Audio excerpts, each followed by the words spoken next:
Hello and welcome to Dad Got This. We're answering the tough questions like, what do you cook when it's actually freezing in Florida and you want a comforting meal?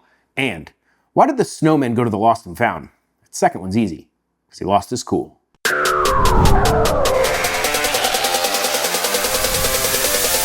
That's right, here in Florida we have hit a crazy cold snap and I don't want to be outside to cook, but I want something comforting. So we are going to make a smoked pot roast.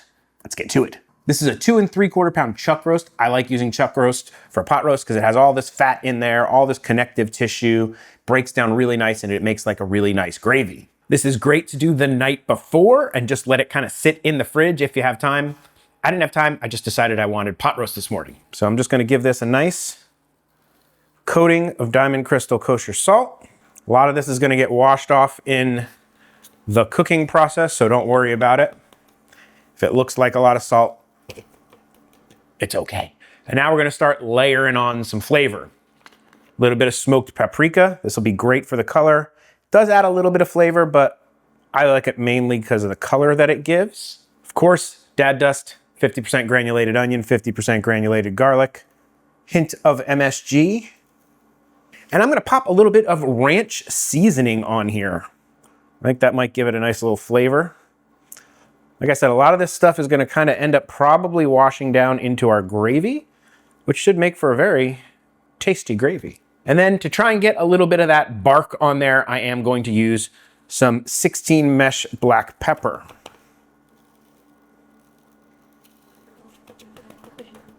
Was having a little problem with sticking there, so I am gonna, on this side, put a little bit of Worcestershire sauce, see if we can maybe get a little bit better stickage of our spices on our presentation side here.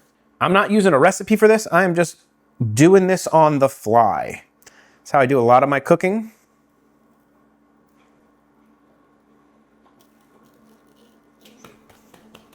Do want to try to get these sides a little bit with some stuff. I'll hit them with the dad dust. Maybe we'll hit them with a little bit of the ranch. Not too worried about the color on the side of these, so then we'll just go straight to pepper. Nicely seasoned. Let's set up the wood fire. Grab your pellet hopper and fill it with your favorite pellets. I am using smoking pecan shell pellets for a very specific reason. They don't give a bitter taste if you put the food in when it is under heavy smoke. I don't know why, it just doesn't, and I like that. Take your pellet hopper and give it the dad shake. The dad shake either compacts the pellets and makes it burn better, separates the pellets and gives it lots of air and makes it burn better, or does absolutely nothing and just makes me feel like it burns better. I still do it every time. We're gonna go ahead and put this in the wood fire and we're gonna set it to cold smoke for 1 hour. One complaint I always hear about the Ninja Woodfire is it doesn't give enough smoky flavor. Funny thing is, most of the time that's from somebody who doesn't own a Ninja Woodfire. That's why I do the 1 hour cold smoke. It just imparts a wonderful smoky flavor and starts the process off right.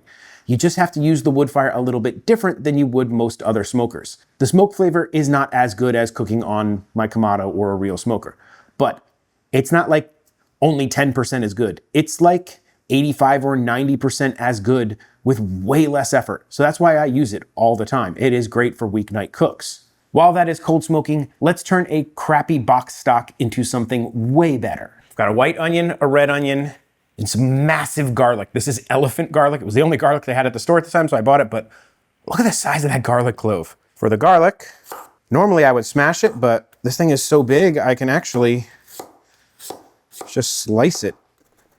Nothing fancy, just a rough chop.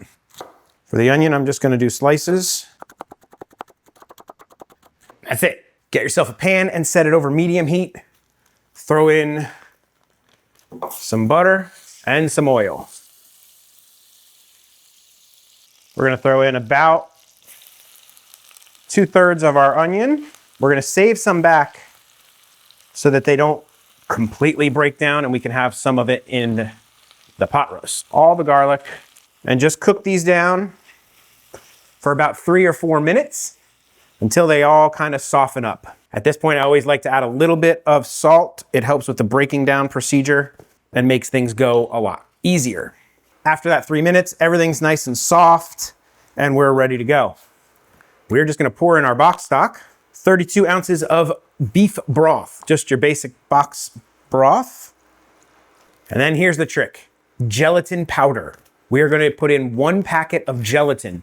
The thing that makes homemade broth so good when you make them from the bones and everything is that bone and the cartilage and everything, it breaks down into gelatin and it makes just the sauce so much better.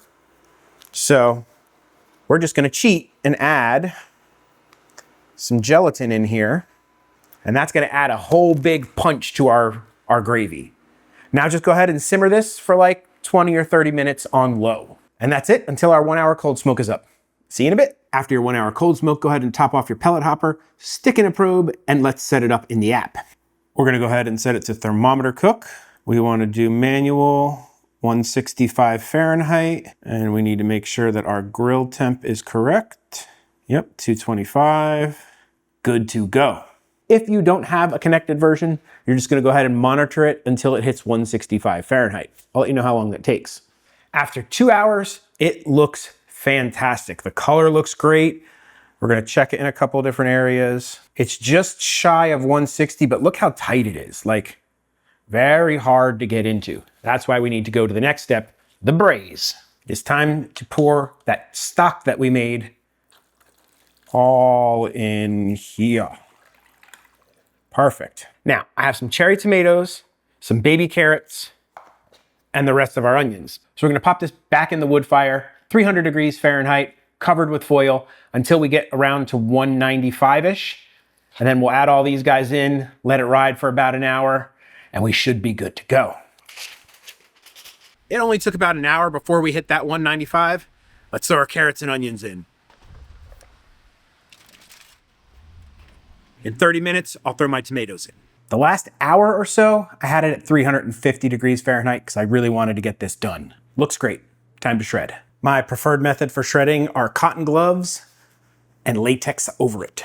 It finished at about 211 Fahrenheit. It's probably closer to 215 or 220 right now. Sometimes chuck roast has to go that high to be fully shreddable.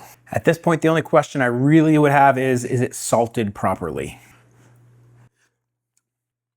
Yeah, it is. Oh, that is so good. Try the broth. Oh, it's good. Oniony, tomatoey, a little bit of sweetness from the carrots. Very good. Speaking of the carrots, let's give one a try. A little bit mushy because it went a little bit longer than I wanted. Might have held off on the carrots till it got to about 200 or 205 and then thrown them in, but they're still very good. Let's try a cherry tomato. That's really good. So there you go. It took quite a long time. It took that many hours, but it's hands off, it's not hard, and it's totally worth it to make a smoked pot roast like this. I definitely suggest you give it a try. If you want to try some other recipes, I have a cookbook, Bad Jokes, Good Food, link in the description. And please, if you are enjoying this content, do the likey subscribe thing. YouTube loves it when you leave a like. I love it when you leave a comment. I answer just about every comment in my comment section. If you really want to support this channel, consider becoming a member, get early access to videos, all kinds of fun stuff. But if you can't, subscribing is enough. Subscribing to a small channel like mine means a lot. So with all that out of the way, I guess there's only one question left to answer. What do you call a really smart blizzard? A snow it all. Yeah, pretty bad. Dad may tell horrible dad jokes, cook an amazing pot roast, but one thing Dad will never do is an outro. So that's it. Bye. This is the part where I thank all of my members. You guys are the absolute best. Thank you so much for your support, and rock on. I don't know why I said rock on, but rock on. You say you like brisket, ribs, and pumpkin pie. But can you handle the dad jokes that come with them? My cookbook, Bad Jokes, Good Food, has over 24 wood-fire recipes guaranteed to make you hungry and groan at the same time. Order your copy now at dadgotthis.com.